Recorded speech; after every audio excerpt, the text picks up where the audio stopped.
Eleitor se preocupa também blanco cartão eleitoral e autoridade de administração município de Laiha.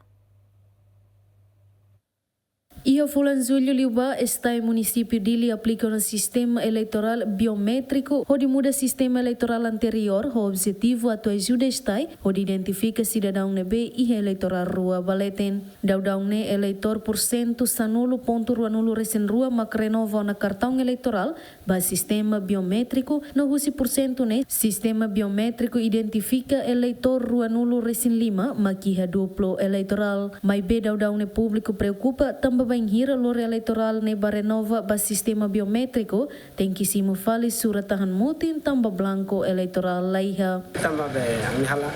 asai nene ya tanggal bulan 2 tanggal 10 agor bulan 4 tanggal 10 putih meter to agor sudah putih to agor mai dem blanco Laiha det. Ne matu be dipul asa atur surat rumah ba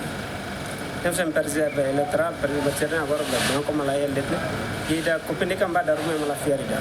municipality la karatu bacerne tamasara non be sai ida sanen to be blanco Laiha det non be trata electoral ate agora renova de electoral se pode que su bulan tujuh si bulan 7 tanggal 11 pun itu dificulta itu tambah de rumah pokok pendada ini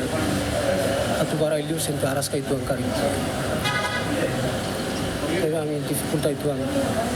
Antes ne sistema biométrico implementa de o município dele não atende de tema hirak neve ho pedido ho tarjeto eleitores rihun rua nulo resindate mai bedau ne liona tarjeto ne hahu husi fulan julho tinan rihun rua nulo resin hatu fulan fevereiro tinan ne husi eleitores ne beresisto hamutuk rihun atu sia resin no entre eleitor hirak ne rihun atu sida resin maka atualiza una ba sistema biométrico equipa cobertura GMN.